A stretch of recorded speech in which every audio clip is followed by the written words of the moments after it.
Welcome to Tone Talks. Welcome to Tone Talks. Welcome to Tone Talks. Welcome to Tone Talks. What up, y'all? This is Antonio Moore coming to you live. It's Friday, Tone Talks time. We had a big week this week. Turn that up a little bit. We had, the big news that came out of Howard. We're going to have that discussion today, and I got a special guest. I got President Kevin Cosby. President Kevin Cosby, are you there? Yes, I am. Oh, my Hello, Antonio. God. I'm so blessed to have you here. It is my honor, my friend. I cannot put into words how much I appreciate you, man, and the great work you're doing. I'm going to introduce you in a second, but just for everybody to understand, this is President Kevin Cosby, president of Simmons College, HBCU in Kentucky, president of probably the last HBCU. We'll talk about that in a second. But we're going to have a discussion not only about Howard and the scandal that came out this week, but we're also going to have a larger discussion about what the power of the HBCU is, both historically and in present day, and why they're needed so much in communities across this country. I'm looking forward to this discussion. This is Tone Talks. Please use the Dash Radio app, press Dash Talk, or you can go to YouTube and get this at the Tone Talks YouTube channel. 323-879-4445 to call in, talk to me, talk to Dr. Cosby, and we're just going to have a powerful discussion. Are you ready, Dr. Cosby? Yes, I am. Oh, man. Everybody's been looking forward to this all week. We're trying to have a productive, conversation about what happened at Howard. Everybody's been following it. For those people that haven't, there's supposedly a scandal. I'm going to say supposedly at this point, but the university president has affirmed it, that 6 financial aid workers took over $1 million in scholarships over the last few years. Scholarship money that could have been used to keep students in school that had to go home. And we're going to hash out what that means for that campus, at least from the outside. And we're going to hash out how we move forward as a community. So, I do this by questions, Dr. Cosby. I'm going to share the questions with everybody, and we're going to go straight to the first question. I'm going to give it to you to answer. Let me give all the questions out to everyone. Again, 323-879-4445 to call in. Number 1, what is the $1 million Howard financial aid scandal? I'm going to share that in a second. And has it damaged the university's reputation irreparably? Number 2, what is an HBCU and why are they important? What are the 5 major historically black institutions? We got black media, black business, the black family, the HBCU. We'll talk about that in a second. And the church, of course. I forgot to tell you, Dr. Cosby is also a pastor of a major church I've had a chance to attend. Powerful sermons. Number 3, what damages can this do to HBCU funding? When I say this, I mean the scandal. We have Betsy DeVos as the Department of Education secretary. You have Trump in office. This is the worst time that this could have happened. Howard has said that it was all private grants. So I guess they're trying to keep the federal government from being involved in this. And we'll talk about that in a second. Number 4, Simmons College in Kentucky is likely the last HBCU. Dr. Cosby resuscitated this college. Powerful story. And do we need more recognition of the unique plight of blacks in the expansion of HBCUs rather than the reduction? Is a school like Howard fulfilling its purpose if the tuition rises to $40,000 just like any other school, and it invites international students rather than actively advocating for African Americans? This is the question, the $1 million question. Can a black college charge $40,000 and still be actively helping black students who we know don't have wealth? We've talked about that before.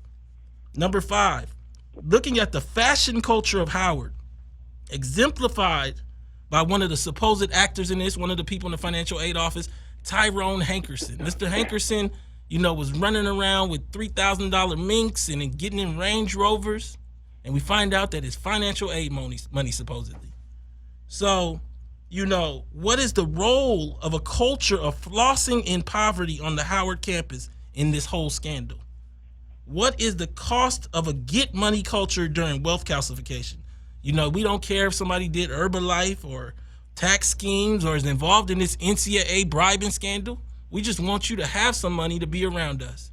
And so, you start to look at this thing, and Tyrone Hankerson supposedly took over $400,000, running around with decadent clothes and cars and everything. We're going to talk about this in a second. Number 6, when the students took over the building, Dr. Cosby, yesterday, I believe it was, we have a strong history of that happening. They took over the administration building, almost like rightfully so, given the whole scandal. But they got to sing in a song. Now, I don't, Dr. Cosby, you might have to close your ears for this one. They got to sing in Rihanna, "Bitch Better Have My Money," chanting it. Of all the songs that you could sing about advocacy and doing right by students, doing right by the poor, what does it show that that's the song that our youth chose? About our parenting, about our communities, about their mindset, about why they're at Howard. We're going to get through these questions, Dr. Cosby. You know that them are some good ones, all right? Those are some good questions. So let me just go straight to the first one. Okay. Actually, I'm going to start with number 2 and then come to the first one. What is an HBCU and why are they important, Dr. Cosby? I have a little definition here, but I'm going to let you just say what they're important about, and then I'm going to come in with mine. Okay. Again, man, I want to thank you so very much for the great work that you do and the consistent information, relevant information, transforming, empowering information that you disseminate on a consistent and weekly basis. At HBCU, historical black colleges and universities were institutions that were established by African Americans or black Americans, as I would like to self-identify myself as a black American as opposed to an African American. But anyway, they're institutions that were established by the formerly enslaved people for the purpose of educating the generation removed from slavery.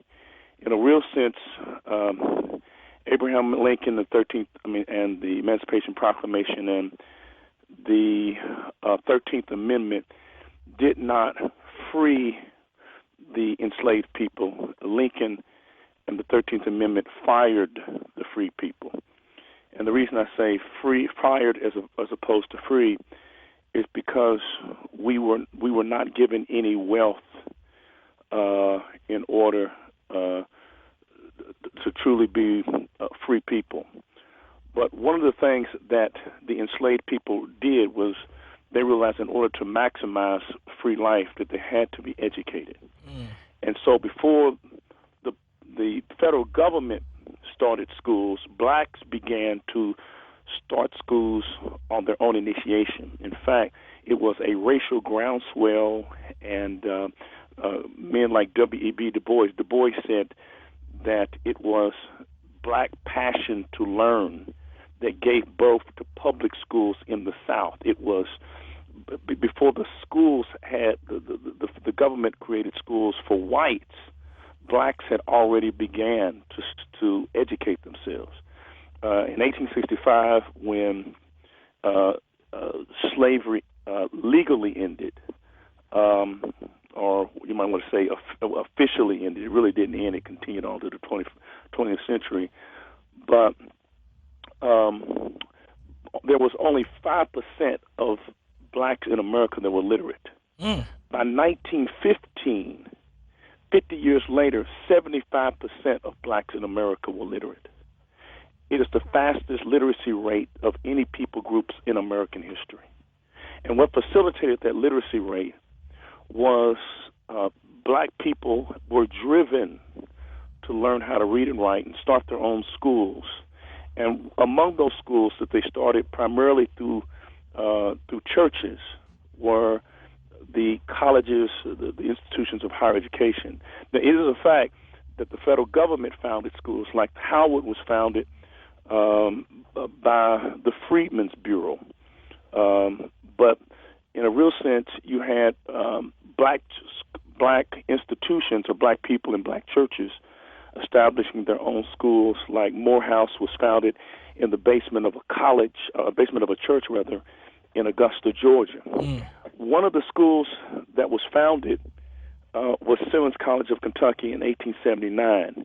And what makes you an HBCU is that you had to be in existence prior to 1864. 1964. Excuse me, 1964. Forgive me. Dr. Cosby, let me break in here for a second and just read this small section to everybody that kind of like brings all of what you're saying, all this powerful information into one section. Again, you can go to YouTube, join the discussion. People are in there chatting. Be part of this dialogue. I know everybody's feeling a very sensitive kind of way about this subject, given what happened at Howard. And I thought that it was great to bring in Dr. Cosby to kind of console us all and let us know that the HBCUs are here. They're doing great work. And let's not let a few outside people, few people that did the wrong thing make us have the wrong view on HBCUs as a whole. So HBCUs are institutions of higher education in the United States that were established before the Civil Rights Act of 1964. Hence why I say Dr. Cosby Simmons College probably will be the last HBCU, with the intention of primarily serving the African American community. This was because the overwhelmingly majority of predominantly white institutions of higher learning disqualified African Americans from enrollment during segregation. There are now 101 HBCUs in the United States, including public and private institutions. You know, and one of the things that we find, and Dr. Cosby shared a document with me before the show, is that wherever there's an HBCU, there's a great impact on black communities around it. Good businesses, jobs. I think Simmons College, didn't you guys create over like 40 jobs or something large? And I've actually visited and saw all the people working. It's something else to see, Dr. Cosby, see a black man with my own eyes that's employing so many other black people. Right. Well, what is unique about HBCUs is that in most instances they are located in poor black neighborhoods. And when you talk about reparations, HBCUs are the only black institutions that actually receive reparations from the federal government. And that is that is the reason why they are so impactful in a community. Simmons College, in which I'm the president of, and we have been in existence since 1879. We were a private black college, medical school, law school, but we suffered greatly during the Depression, and we had to downsize to just one department. But I've been the president now for 13 years, and we've done something at Simmons that no other HBCU, and for that matter, no other college has ever done in American history. Properties that we lost in 1930, we were able to recapture those buildings in mint condition back after 77 years. Buildings built by slaves, hands of slaves. I mean, in those buildings, it's just a remarkable thing. When you talk about Howard and the problems that Howard had, Howard probably needs to reread the book by probably the greatest sociologist of the 20th century, second only to W.E.B. Du Bois, and that's E. Franklin Frazier.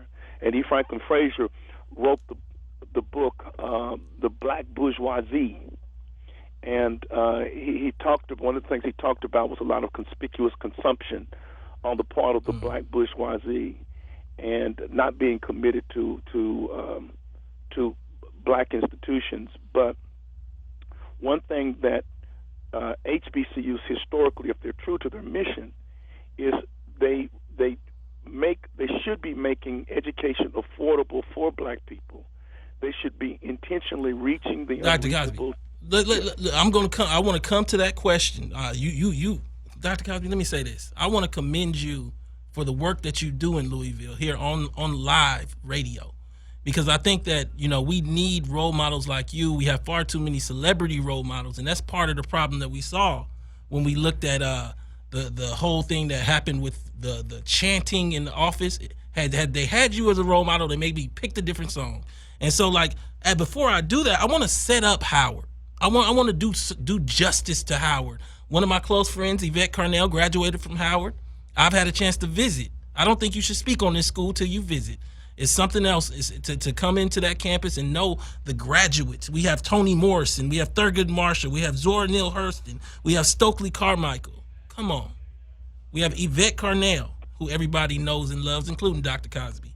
But Howard is classified as a Tier 1 national university and ranks second among HBCUs by U.S. News and World Report. Howard is the only HBCU ranked in the top 75 on the 2015 Bloomberg Business Week college rankings. They have the largest endowment also. Yes. Ooh, say that one more time. They have the largest endowment, and rightly so, because they were established. They were the first school. General Howard, who was a great Civil War general, it was named after him, but they have the largest endowment because it was founded by the federal government. So now, Dr. Cosby, we're gonna shift gears a little bit. And this week we had some of the worst news out of any HBCU I've seen in decades. I have to say that. What we found out is there was a $1 million Howard financial aid scandal.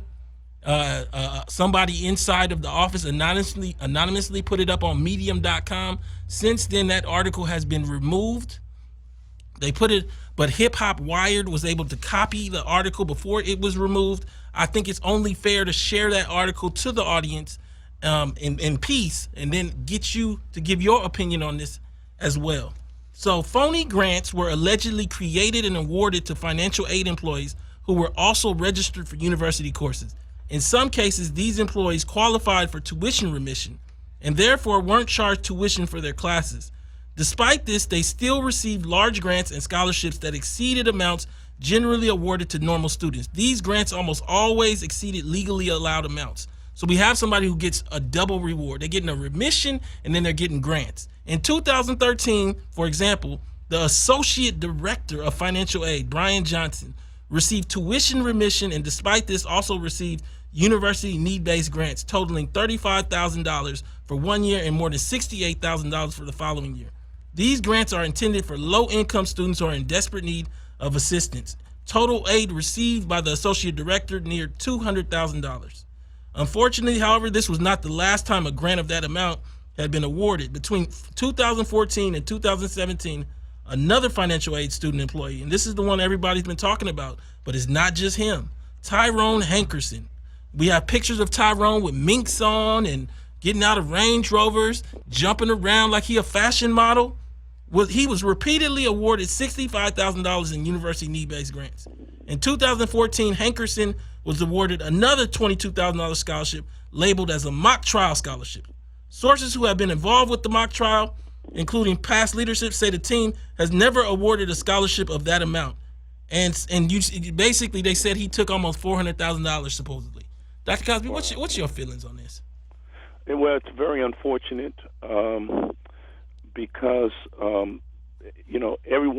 there are people in our country who are constantly looking for reasons to dismiss HBCUs, and the microscope is on anything that is black governed, and so that is very unfortunate. However, financial malfeasance is not something that is unique just to HBCUs, though.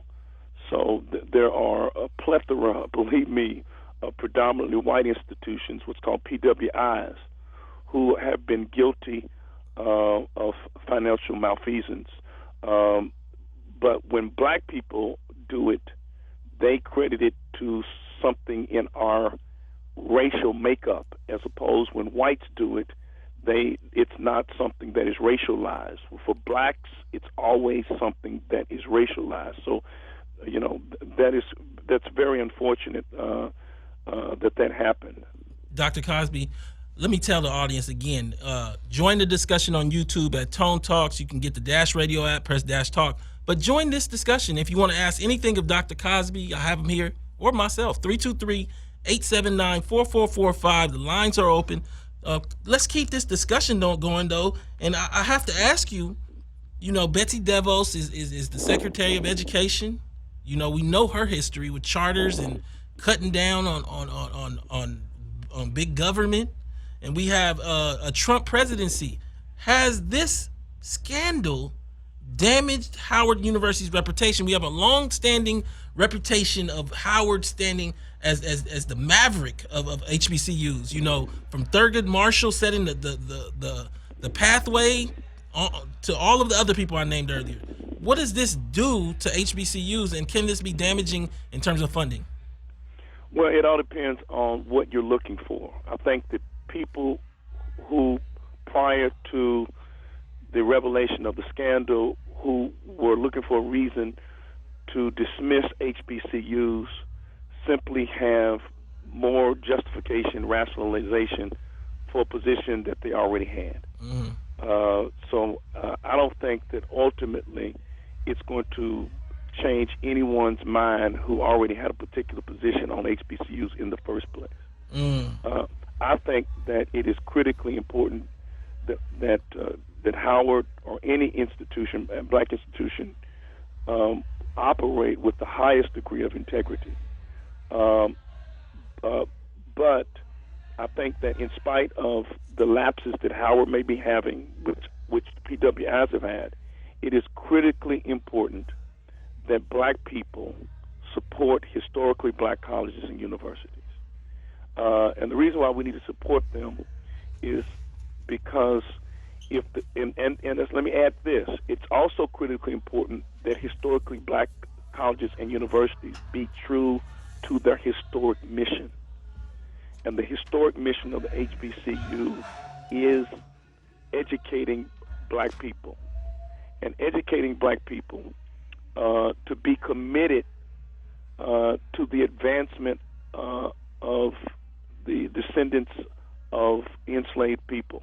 And in what ways does that support show up? Is it choosing HBCUs? Is it donating to HBCUs? Is it wearing HBCUs outfits? What is the support? I mean, we saw a great burst. I think all the above. For example, one of the reasons why Simmons College was able to come back and get the designation as an HBCU is because the church that I pastor, which is a rather large church in Louisville, Kentucky, when I became president, we poured our resources, not only financial resources, but social and human capital, into restoring that institution. I've been the president for 13 years, and every paycheck that I have received from Simmons College, I have returned back to the institution. And now Simmons College, which is 99%. Wait, can you say that again, Dr. Cosby? Because you rushed past that line. So you haven't taken a salary? I have been allocated a salary, but I have refused to take it.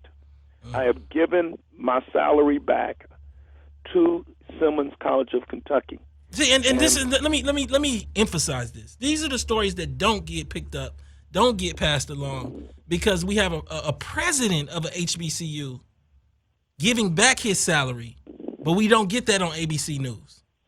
But then we have this scandal happen, and it's everywhere. Now ABC News is gonna cover salacious news, but next we have to ask ourselves why we as African Americans don't cover it the same as well.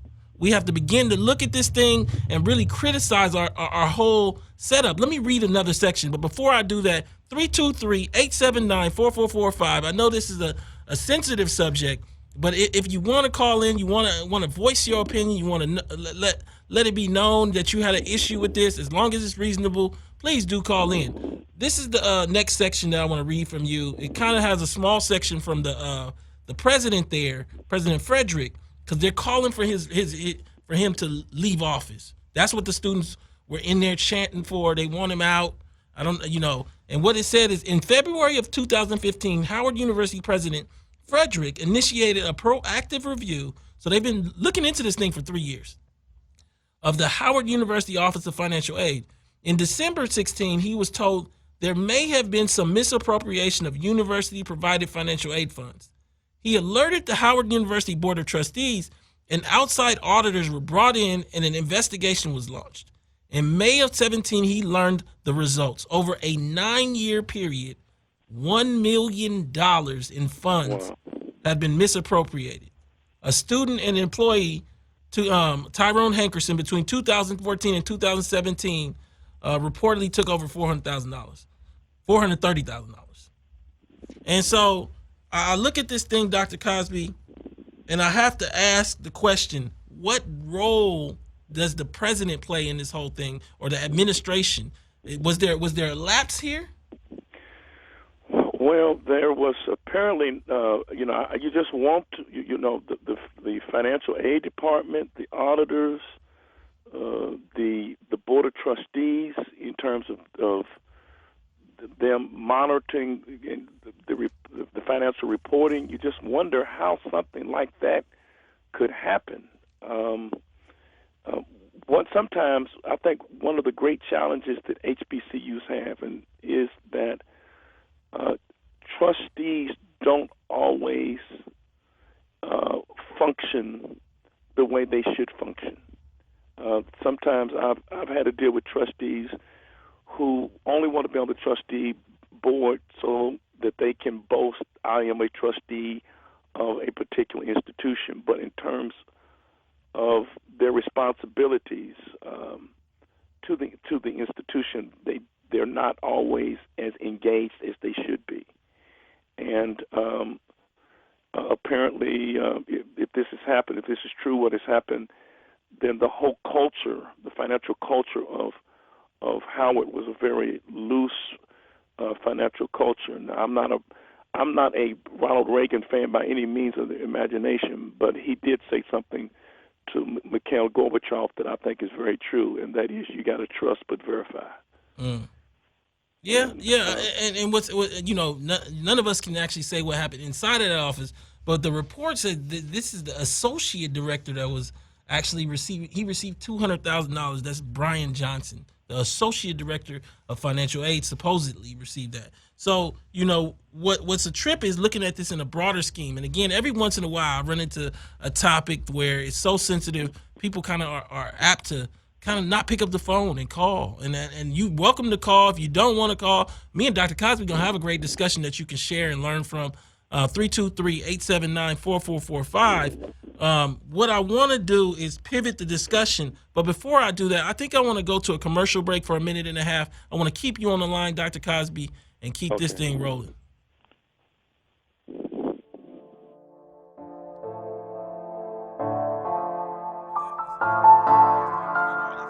Beats by Nebs.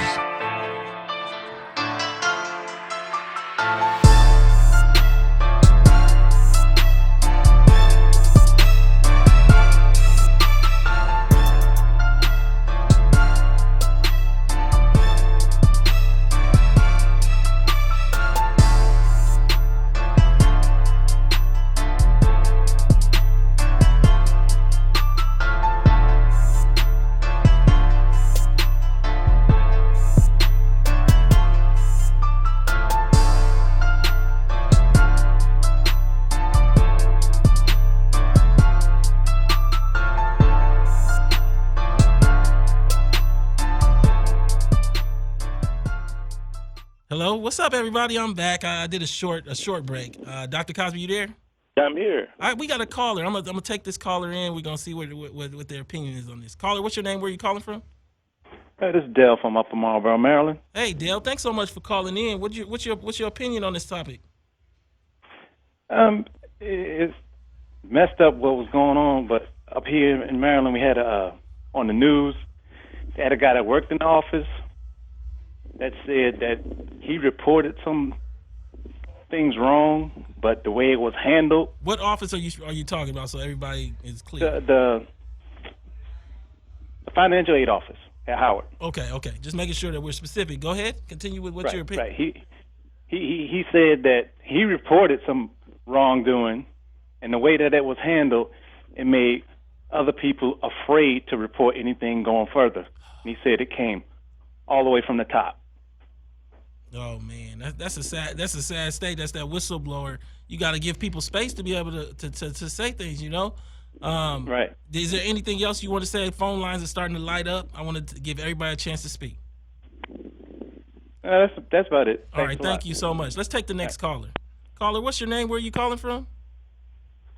Yeah, this is Dustin Taylor calling from Orange County. Oh, thank you so much. What's your opinion on this? Hold on one second. Hello, Dr. Cosby, you still there? Yes, I am here. I think we lost Dustin. But coming back to this thing and dealing with what he just said, what do you think about making space so that somebody could bring this to light and say at a HBCU or even your HBCU? Should presidents have open door policy so people could bring that discussion?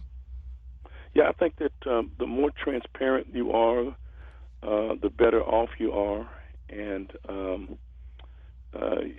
we don't have we should not have something to hide, and I think that we should try to be as transparent as we possibly can, especially since HBCUs are soliciting, like other institutions, money, public funds, and private donations. So we have to function with great integrity, and we have to be very transparent.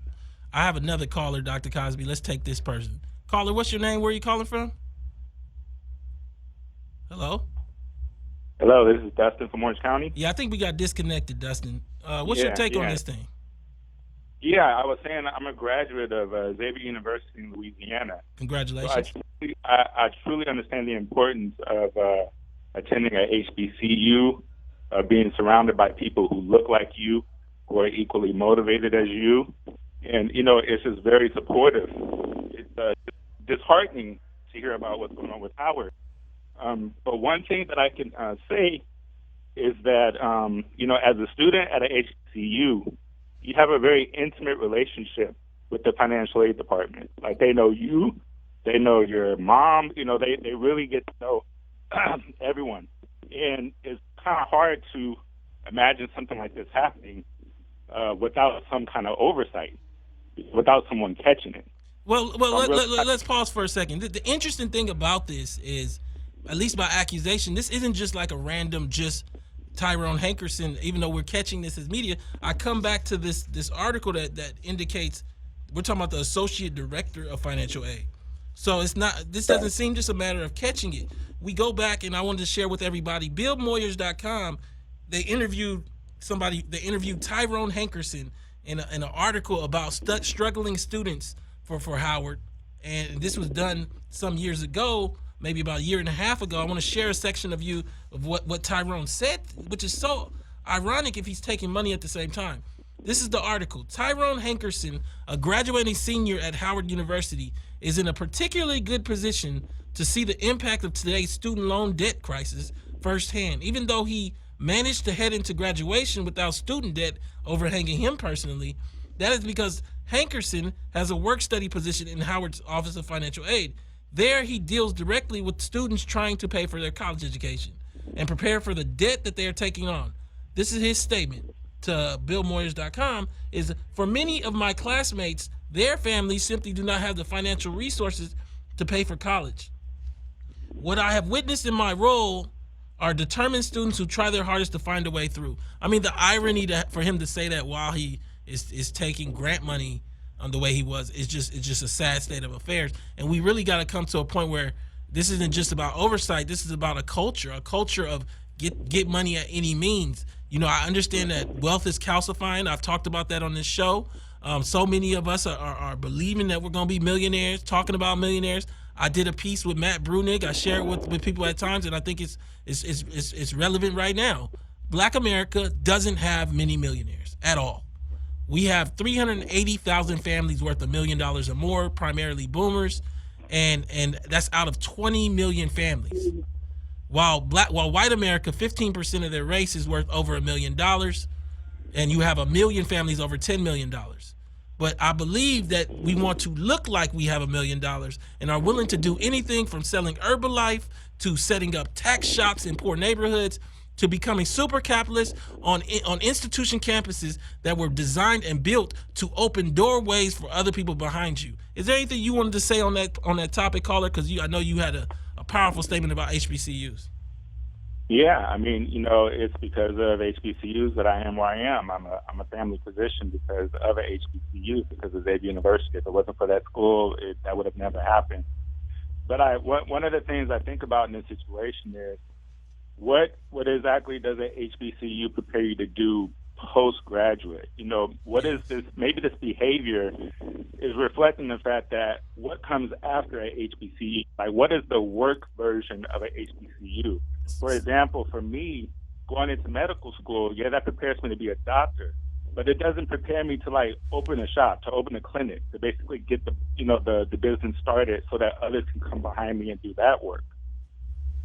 Yeah. Look, I got Dr. Cosby on. Dr. Cosby, can you talk to us about the 5 traditional institutions that ground the black community of America? You know, media, business. Can you tell us about that? Yes, there are fundamentally 5 basic institutions that historically have been buffers for black people against the onslaught of white supremacy.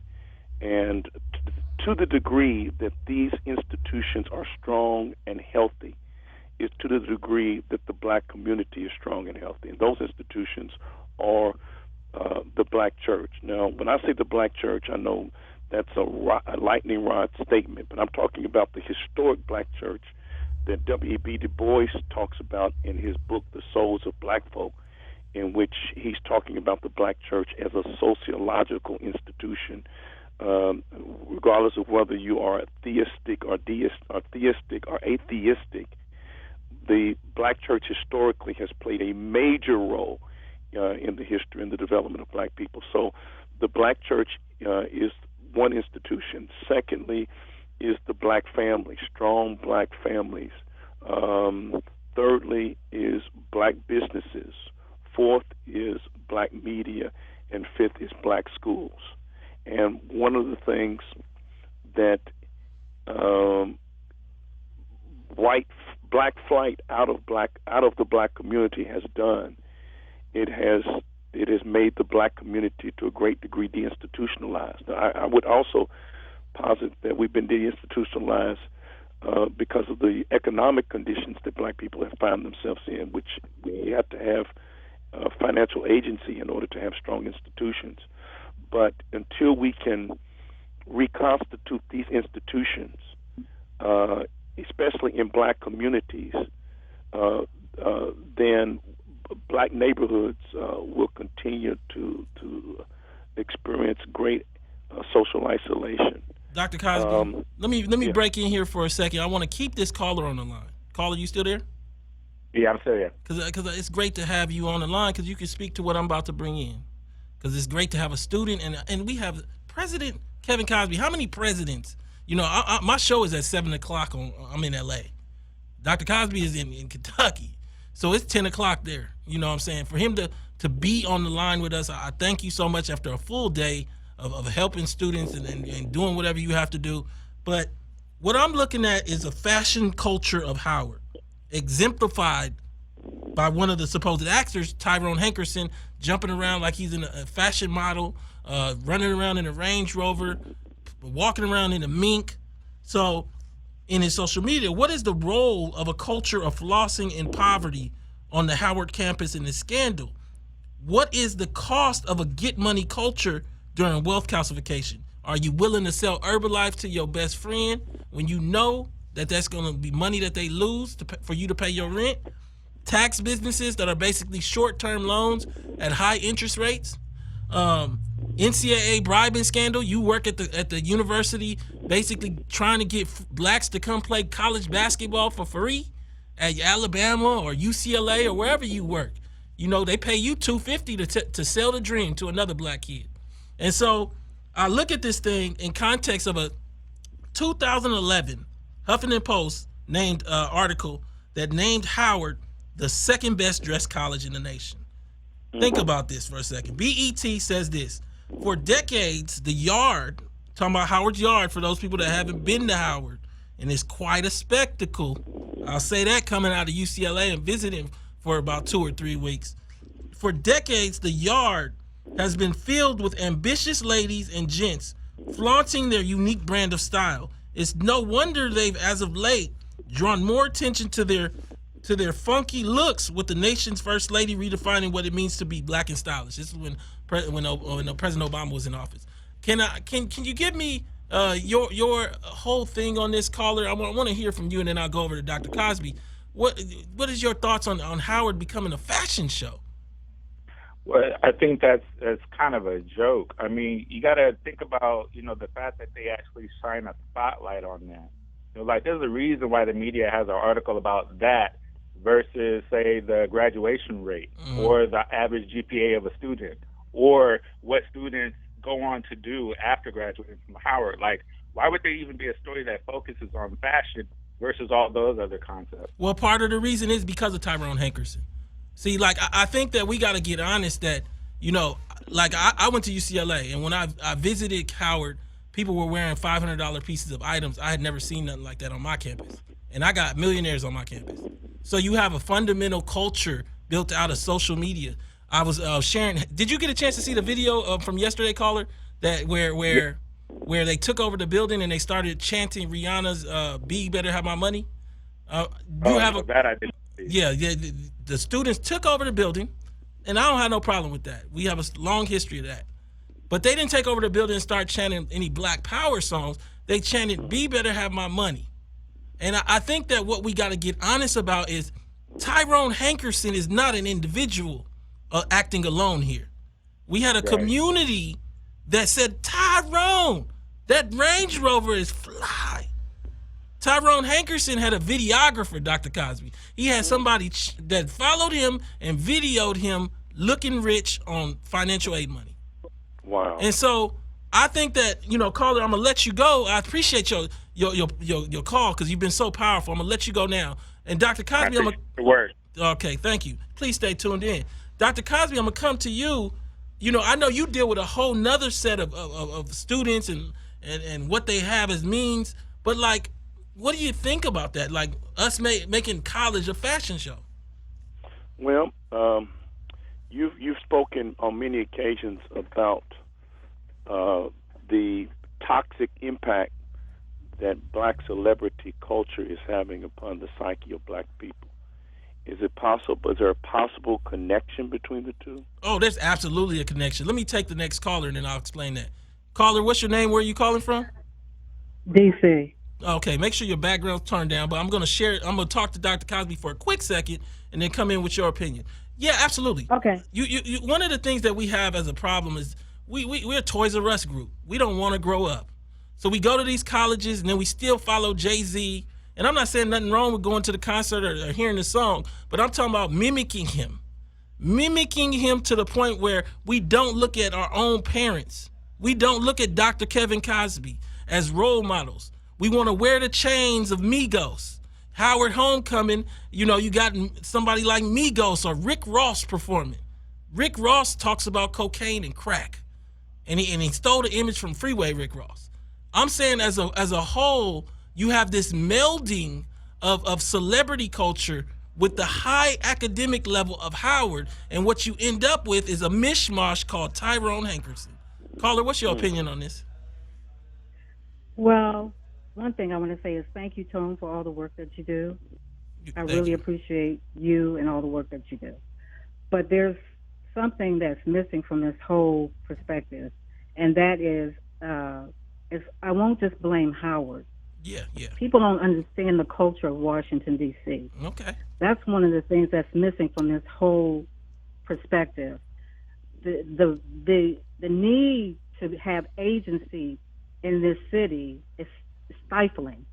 I mean, we're in the shadow of the White House, Congress, Georgetown, and these children, they don't come here with that perspective. They come here, they want to learn, but then they're peer pressured into having agency because everything around this city is pressuring you to be somebody or be someone or know someone. Caller, let me just give a little pushback though. I don't think my pushback would be, I don't think it's unique to DC, what we're seeing. I think this is an issue we're seeing with Black millennials, where the projection of celebrity status and wealth somehow makes them think they'll get closer to wealth. And they don't understand we're in the middle of wealth calcification. When I say that, I mean, what you're seeing right now is that the wealthy are getting wealthier and the poor are getting poorer. So you need to be at Howard doing what Thurgood did. I see that, the regentrification of Washington, D.C. from the chocolate city to the vanilla city. Los Angeles is the same way. More evident than any other city in this country. So I see that, I know that. But what I'm saying to you is the pressure is so staggering to have agency here that you just can't limit it to just the campus of Howard University and the children there. I'm telling you. Yeah, but this is the thing I'm saying to you. But this is the thing I'm saying to you is that this is not about limiting it to campus of Howard University. This is about broadening it to the culture of black youth. And what I see is see happening in D.C. is happening here in L.A. with the gentrification of Los Angeles as well, which was also had a chocolate city. I'm just saying to you that I agree with you that it's about agency, but I think that one of the things that we can't do is make it about a singular city. We need to make this about a mission to raise our children, raise our children with the values, to look behind them, look around them. I mean, Mr. Hankerson didn't have anybody in his friendship circle pull him to the side and say, brother, you doing this wrong. I need to know how you getting all this money so fast. You have the associate director supposedly in the office of the financial aid involved in this. I mean, it's insane. Thank you so much for calling in. Allegedly.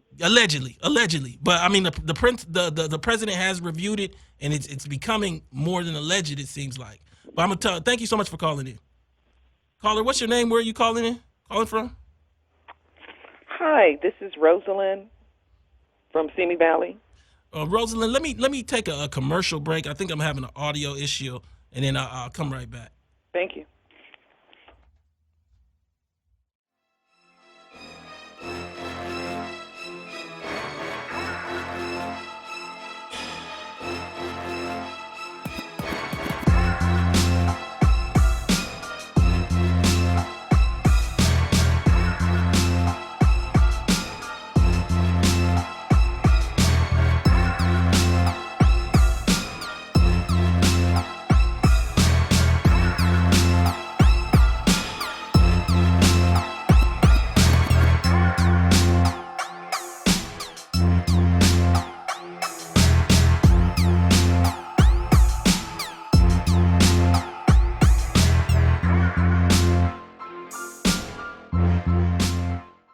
Hello? Hey, everybody, you can go to Dash Radio, press the Dash Talk app. I'm gonna correct the audio on the video later on. What essentially I want to do, Dr. Cosby, you still there? Yeah, I'm still here. Uh-huh. Yeah, let's just finish out the show. We're still live on Dash Talk. Share that with anybody that you know that's actually catching the show. What I essentially want to keep talking about is, you know, I'm looking at Simmons College and I'm wondering, is there any damage that this can do to funding for Simmons or for other HBCUs? In your view? No, it's not going to do any damage. That's good to hear. It's not going to do any damage. I think that this is just a bump in the road, but not the end of the road. And I think that we have to use it as a learning tool, and it should hopefully encourage all of the leaders and administration in HBCUs to be more vigilant in terms of the stewardship of the resources of the institutions. But I do think that part of the problem is that you've got if you have what does it mean to be an HBCU?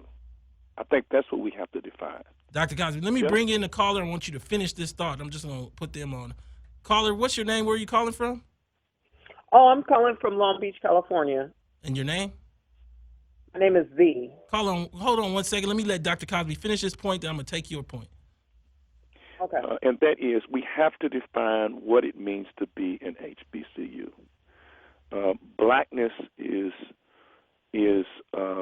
not just pigmentation, but it's identification. It is you're black because of your color, your culture, and your cause. The 3 C words: culture, color, and cause.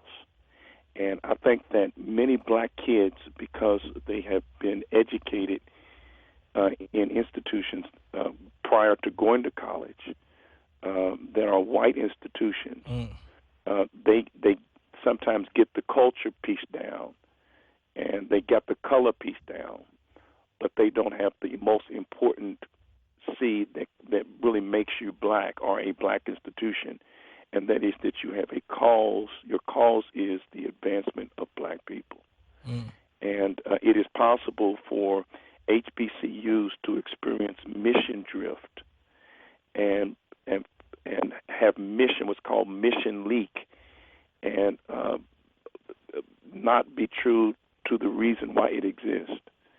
And, the goal of an HBCU should be to produce the Yvette Cornells, to produce the Stokely Carmichaels, and who are advocating for social justice causes for black people. And if it's just a fashion show, if it's just party central, then we have missed the purpose of the HBCU. Oh, that's powerful. Caller, what's your opinion on this whole topic? You're welcome to speak to whatever you want to speak to. Well, I actually I graduated from MIT in Cambridge, Michigan, and I was very involved in the black community there. And oftentimes I wonder if I made the right decision going to a white institution versus a HBCU. But I think this whole situation is sad, that Tyrone embezzled those funds. It wasn't just him; it was 6 people supposedly. But yeah, it was 6 people. But I think there's been a case with Columbia and Harvard also of funds embezzlement. I think what we're seeing is part of the educational bubble, where it's coming from. I'm sure if every single university, no matter if it's an HBCU or not, did a audit, they'd probably find misappropriation of funds. This is the pushback. This is the pushback, caller. I think that what we're also seeing is weak infrastructure.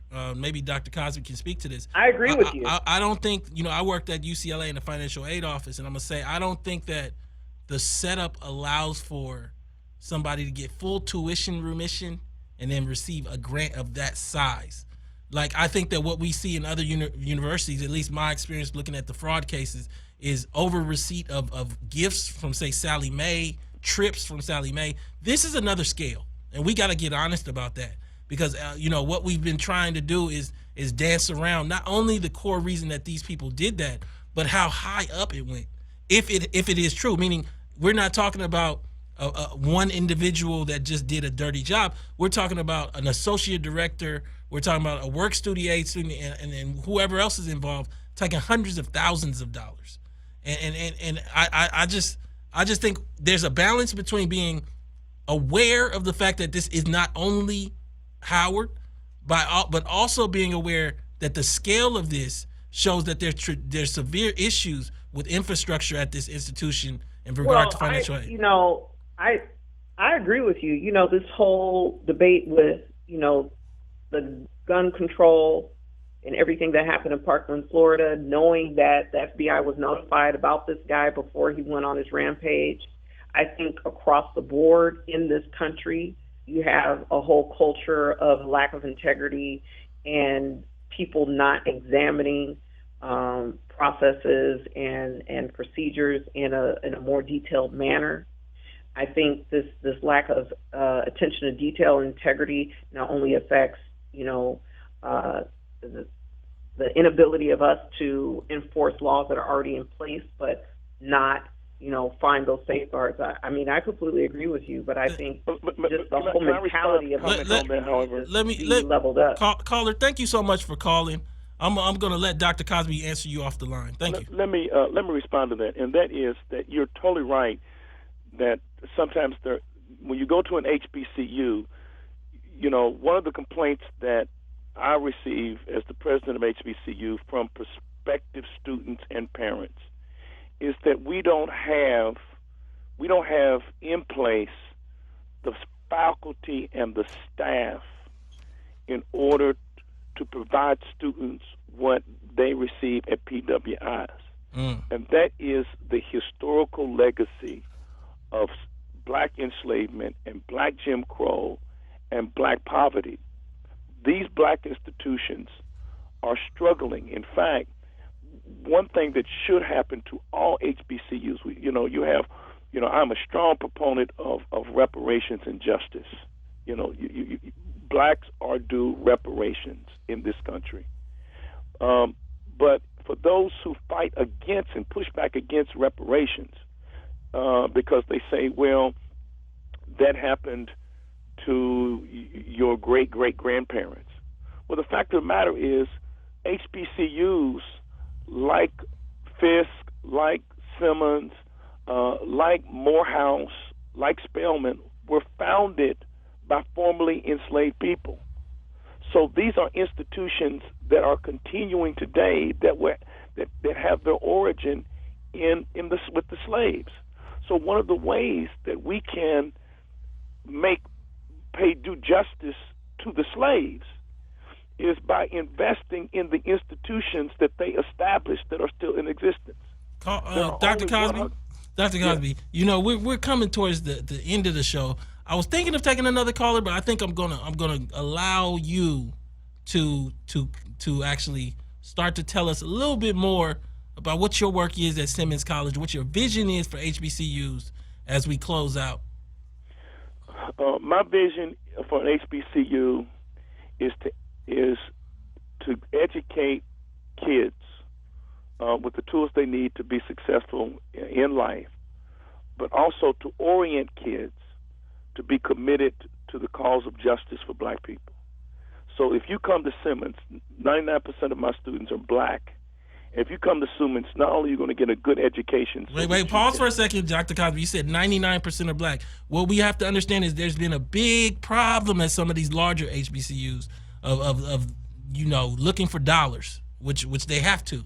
And so essentially they raise the tuition to a point where, you know, they start having to get international students, white students. And I'm not saying nothing's wrong with a white student going to a HBCU, but, you know, saying that they're 99% black, I think you're saying that you're keeping the tuition and the avenue open so that black people who can't afford school can get to college, right? There has not been one student to graduate from Simmons College during my tenure who has graduated with any student loan debt. Congratulations. None. So we want a good quality education at an affordable cost, and the students would get a quality education that will allow them the skills they need to be successful in the marketplace, but more importantly, that they would get the type of education that would make them the Stokely Carmichaels and people who are champions for justice.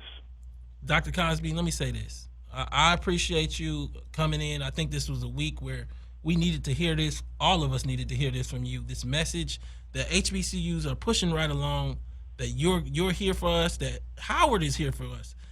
This is Tone Talks. Thank you so much for tuning in. Subscribe at tonetalks.org. Support, donate, and share the video. Thank you for tuning in to Tone Talks.